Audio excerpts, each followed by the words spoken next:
Hi dear students, I'm Vandana Kapte, a teacher of English paper 2nd, Indian literature in English. In this lecture, we are going to start another short story, The Remains of the Feast. And this short story is written by Geeta Hariharan. So let's first try to understand about the life and work of Geeta Hariharan.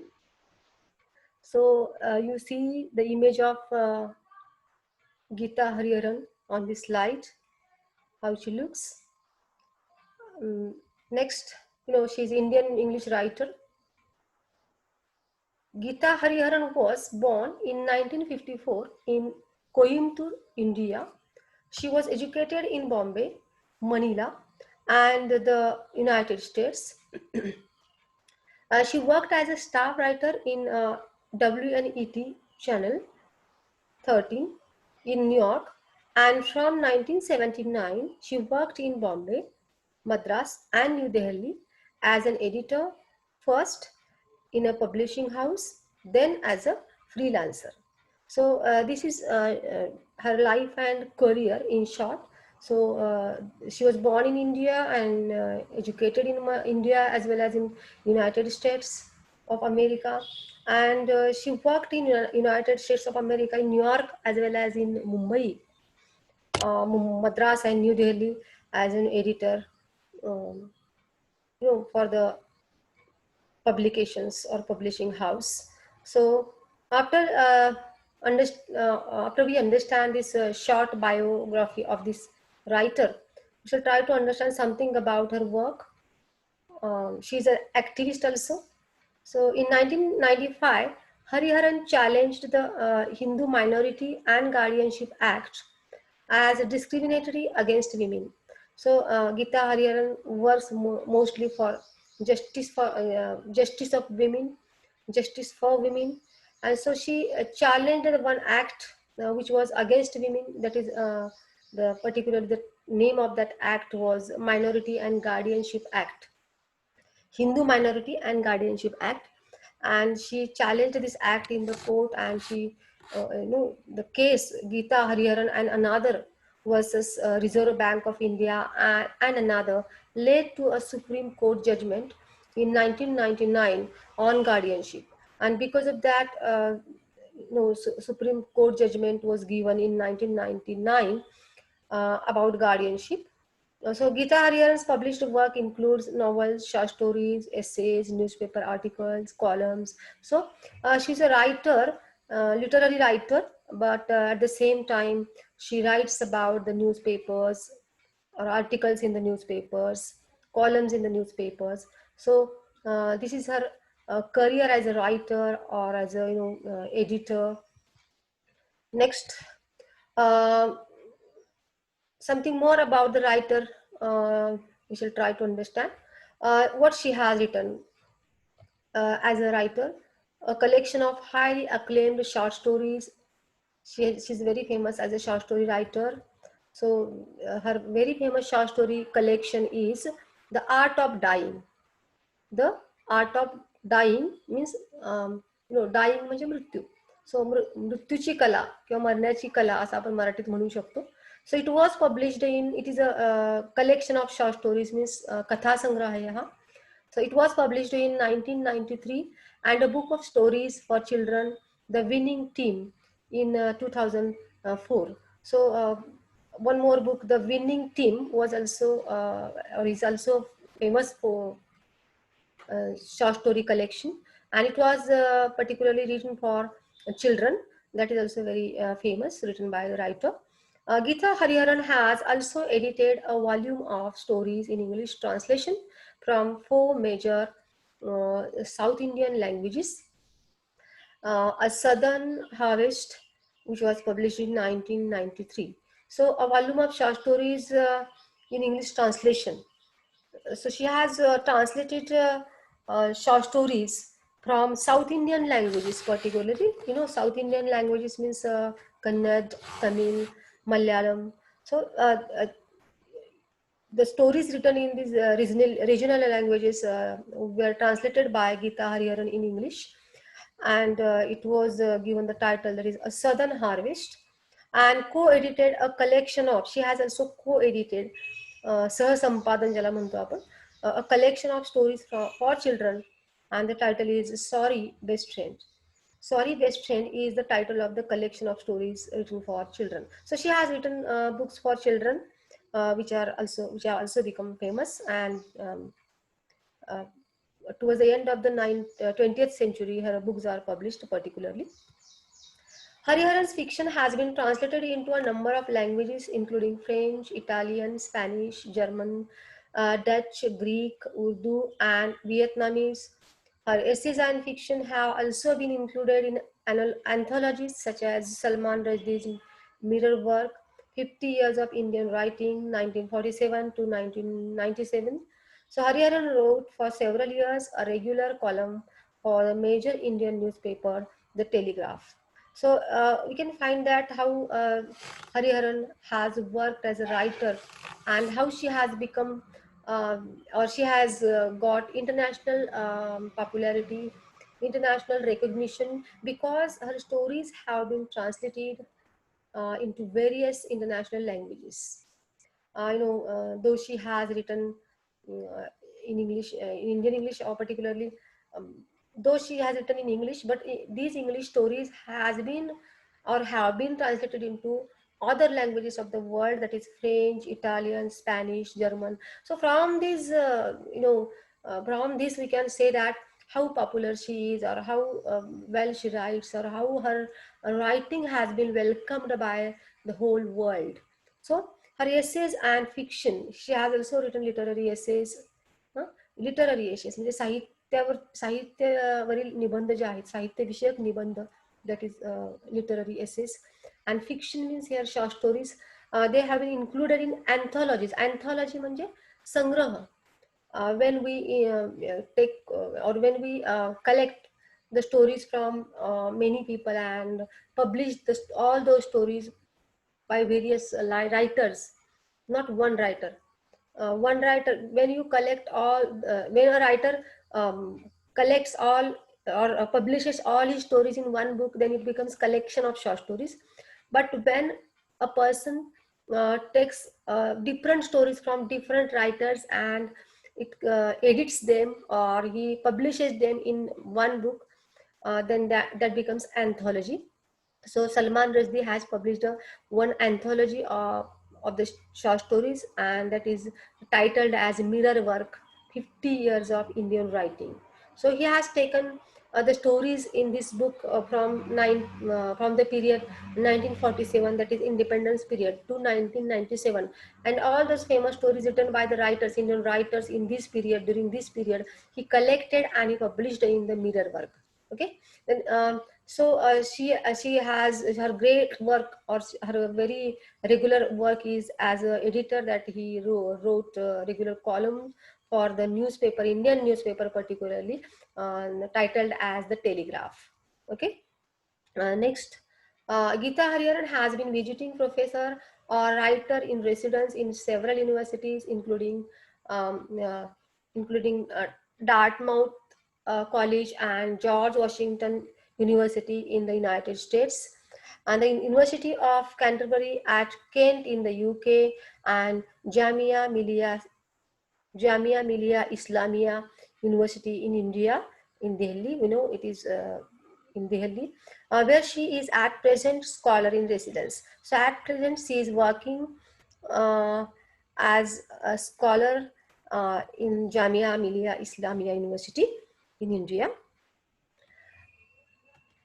In the analysis of you know the stories or her writing, particularly, we should try to understand what type of literature she writes, or what type of fiction she writes, or what is the theme of her fiction particularly, what is the theme of her stories. So the treatment of Indian women has recently come to light with exposure of the revival of the old traditions of widow burning. So we know that widow burning is a very old tradition. It was an old tradition in our country in the old period, or some years before the, what do we say, social development began in our country. Before that, it was, or we find that very bad traditions or evil traditions were in practice, and there was widow burning. Widow burning means विधवांना आपल्याकडे जिवंत जाळलं जात होतं. Because what we say, एखाद्या स्त्रीचा जर पती मरण पावला, if a woman's husband dies and the woman had to be, woman was burnt on the pyre of that husband. pyre म्हणजे चिता. तर त्या पतीच्या चितेवर त्या वुमनला देखील तिला आपण जिवंतपणे जाळलं जात होतं. त्याला आपण सतीची पद्धत किंवा सती जाणी असं आपण म्हणतो मराठीमध्ये. So the Brahmin tradition of purity, and one more tradition is available in the society even today. The writer wants to tell us that the Brahmin tradition of purity, which includes the fasting of the body and soul. Fasting means उपवास करणं. Body and soul म्हणजे शरीराला आणि मनाला देखील एक प्रकारचा उपवास देणं. हे इन ब्राह्मण रिलीजन और ब्राह्मण ट्रेडिशन, प्युरिटी और is given very much importance, and fasting is also very important or is given importance, and it has been overlooked and has never been considered abuse to any sort. But it was never considered that how the women are suffering because of such type of traditions, because why they are experiencing, what are their problems actually when they are following such type of traditions, that fasting, are they ready to do it, or are they mm, in the tradition of in the name of the tradition, how they are suffering due to this type of fasting. In Brahmin tradition, particularly in Brahmin religion, women are not allowed to actually, not today, but some years before, we say that women were not allowed to eat anything from outside. And even today, I think that in some of the families, women are not allowed, where they strictly follow the tradition that they do not eat anything outside homes, do not eat anything prepared by the other people outside home. So what we say that, की आज आपण त्याला मराठीमध्ये आपण त्याला एक शब्द आहे सोवळं. तर ब्राह्मणामध्ये सोवळं खूप चालतं, आणि त्या सोवळ्यामध्ये मग बाहेरच्या लोकांच्या हातचं काही खायचं नाही, ते खूप अनक्लीन असतं वगैरे, अशा पद्धतीनं एक समजूत असते, आणि त्यामुळे बाहेरचं कुठल्याही गोष्ट म्हणजे खाऊ दिली जात नाही. आणि mostly it is not very strict about the main in the or the males in the family, but women become victim of such type of traditions. बऱ्याच वेळेला अशा ज्या प्रथा असतात त्या पुरुषांच्या बाबतीमध्ये तेवढ्या कडक नसतात. ते बाहेर जाऊन काही गोष्टी करू शकतात, तेवढी बंधनं ते पाळत नाही. बट विमेन ॲट होम, पण घरात राहणाऱ्या स्त्रियांना मात्र अनेक बंधनं पाळावी लागतात. They have to face the traditions and the social abuse and many of the things. So this type of abuse or this type of suffering which happened due to fasting is not considered by any of the writers before that, or maybe it was not, or it was overlooked. Actually overlooked म्हणजे त्याच्याकडे दुर्लक्ष केलं गेलं होतं, किंवा ही गोष्ट लक्षातच आली नव्हती. But Geeta Hariharan pointed out this type of tradition, how it's because of this the women suffered in our country, particularly Brahmin women. And Gita Aryan wants to focus this suffering or the traditional abuse in her stories particularly. And in this present story, Remains of the Feast, the theme is related with this type of this sort of thing, that is the traditional abuse or the suffering due to the fasting of the body and the soul. Okay, this lifestyle has always been seen as a source of internal peace and has been called a path of true happiness. However, the remains of the feast tells the story of a dying woman, Rukmini, who asked her great granddaughter Ratna to fulfill her dying wishes of breaking from the tradition and eating what has been forbidden her for the entirety of her life. So this story, when we'll try to understand in detail that how in this story the remains of the feast is the title of the story, and as I told you that this lifestyle in particularly Brahman religion, we find that they say that because of the due to the fasting of soul and body, the people or the women particularly get peace, and this peace of mind and purity of mind, and it is called as a path of true happiness. Now to somehow, to what extent this is true we don't know. की अशा प्रकारचा उपवास केल्यामुळे त्यांना मनाला शांत, मनशांती मिळते किंवा त्याच्यामुळे एक प्रकारचा खरा आनंद मिळतो असं म्हटलं जातं. But the reality is different. In the story the remains of the feast we see that feast means feast म्हणजे एक प्रकारची party remains of the feast म्हणजे पार्टी मधलं जे उरलं सुरलं आपण खातो, असे एक सिंबॉलिक टायटल आहे हे. म्हणजे पार्टी मधलं उरलं सुरलं कधी खातो आपण, की आपल्याला खूप इच्छा होते, ते त्याचा मोह आवरत नाही आणि आपण ते रिमेन्स ऑफ द फीस्ट खातो. इथं इथं काय आहे की एवढ्या पार्टी झाल्या पण काहीच खायला मिळालेलं नाही. आता शेवटची वेळ आली आहे, मृत्यूची वेळ आलेली आहे, जायचंय आता. आणि मग आता जे काही जीवनातल्या सगळ्या पार्ट्यांमधलं खायचं उरलेलं आहे त्या पार्टीमधलं, ते आता खाऊन घ्यायचंय मला. आणि त्यामुळे रिमेन्स ऑफ द फीस्ट अशा प्रकारचं कदाचित you know that the symbolic title is given to the story. And in this story a dying woman whose name is Rukmini, who is 90 years old, and she asked her great grandmother, तिची जी पणती आहे, नात नाही, नाती sorry, नातवाची मुलगी, great granddaughter, her name is Ratna. And she Rukmini asks Ratna to fulfill her dying wishes of breaking from the tradition. Now she breaks all the traditions that the whole life she has not anything outside home, but now at the last moment of her life she wants to eat everything. She wishes to break the tradition and fulfill her desires and eat everything. So she doesn't care about the tradition now, doesn't care what the people will say, because this is the last or this is the end of her life or the last days of her life, and she wants to satisfy all her wishes, and she wants to get freedom. And she was the whole life she was as if was living a life in chains or bonds, and she now wants to break all those bonds of the traditions and wants to live very freely, wants to get a free life, and wants to we think she wants to die with satisfaction, with freedom. Okay, so she asks Ratna to give her what she wants to eat, and she was forbidden to for that particular food items during the whole life, but now at the end of her life she eats everything, and her great granddaughter Ratna understands her feelings, and she provides everything to her great grand mother.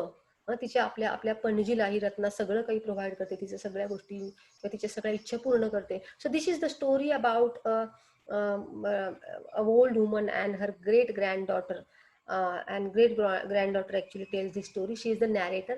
रत्नाच आपल्याला ही story सांगते तिच्या view मधून, तिच्या अँगलने. And we understand Rukmini and Ratna's relationship as well as their mindset and how they want to break the tradition and how they want freedom, how they want to take pleasure by taking freedom, how they want to break traditions, all the traditions in Indian society. So this is the theme of the story, and in the next lectures we shall try to understand the story in detail. So I think you have understood something about the life and career of the writer as well as the central idea of the story. So let's stop here.